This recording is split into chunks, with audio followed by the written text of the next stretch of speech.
Boleh juga saya nak katakan cerita yang menarik berlaku di separuh masa yang kedua ataupun secara keseluruhannya apabila Khairul Amri meletakkan Lions 12 di depan pada minit ke-17 sebelum gol penyamaan yang dilakukan oleh Paulo Rangel pada minit ke-21.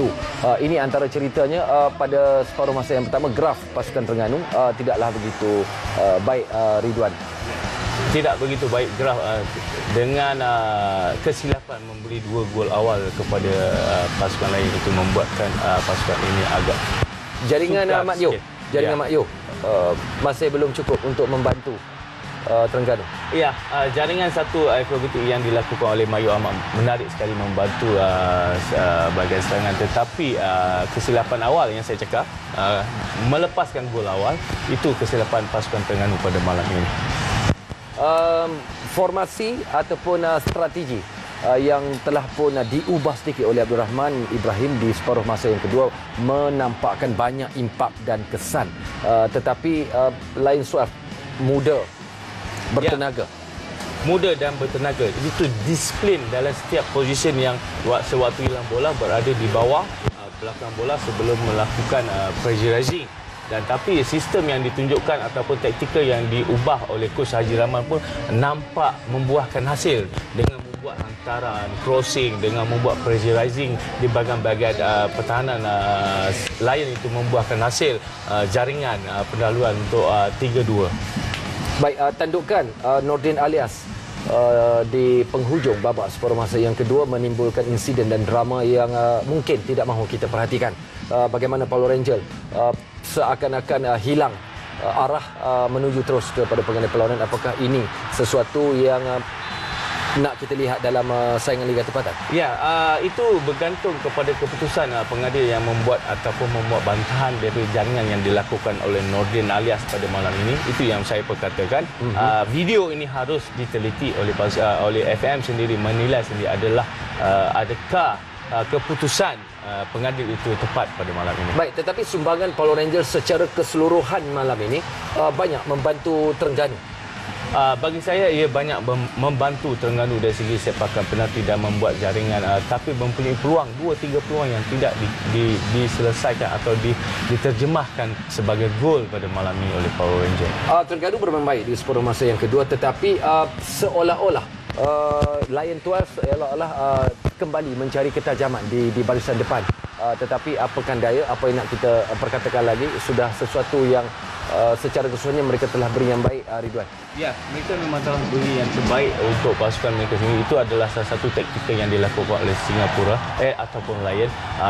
Tapi unlucky kepada pasukan Terengganu pada malam ini, walaupun berusaha sehabis-habisan. Okey, sumbangan selain daripada Paulo Rangel, Gustavo, pemain-pemain import untuk pasukan Terengganu malam ini, pandangan Ridwan? Ya, pada pandangan saya pada malam ini adalah Gustavo dan Paulo Rangel patut diberi pujian kerana mencorakkan permainan untuk mencari gol pada malam ini. Agak sukar sikit bagi Vincent Gikana kerana leka pada minit awal melepaskan gol yang dilakukan oleh Amri, dan Issei Nakajima tidak begitu berfungsi sedikit pada minit-minit awal permainan. Dan ditukarkan. Okey, Mat Yo, sumbangannya malam ini. Mat Yo berusaha. Sumbangan Mat Yo begitu diperlukan sehingga sedikit kekejangan pada kaki pada Mat Yo sendiri. Nampak Mat Yo ni berusaha membantu jentera serangan mencari gol kemenangan pada malam ini, dan ia terhasil dengan satu jaringan gunting yang dilakukan oleh Mayu. Menyedari kelebihan agregat bagi pasukan Lion 12, nampaknya ada 7 atau 6 pemain Lion 12 berkumpul di depan pintu gol mereka, Ridwan. Ya, itu sudah pasti kerana mengekalkan jaringan 3-2, kalah di Terengganu, tetapi tetap layak ke final Piala FA. Okey, Paulo Rangel banyak mensia-siakan peluang, tidak nampak begitu bersungguh-sungguh itu dari kacamata kita. Okey, sedikit sambil lewa, tapi sebenarnya tidak, kerana pemain pertahanan itu melakukan sedikit tampanan, sekurang-kurang tidak membagi clear shooting ataupun clear curving yang dilakukan oleh Paulo Rangel pada malam ini. Adakah ini sumbangan biarpun sudah meledak 2 gol, adakah sumbangan terbaik Paulo untuk Terengganu di peringkat separuh kedua Piala FA? Ya, bagi saya ini adalah sumbangan terbaik Paulo pada malam ini kerana Sisi ini memusnahkan sama sekali impian seluruh peminat pasukan bola Terengganu. Baik, ini kedudukannya. Bagaimana Ridwan melihat kedudukan line offside itu sendiri?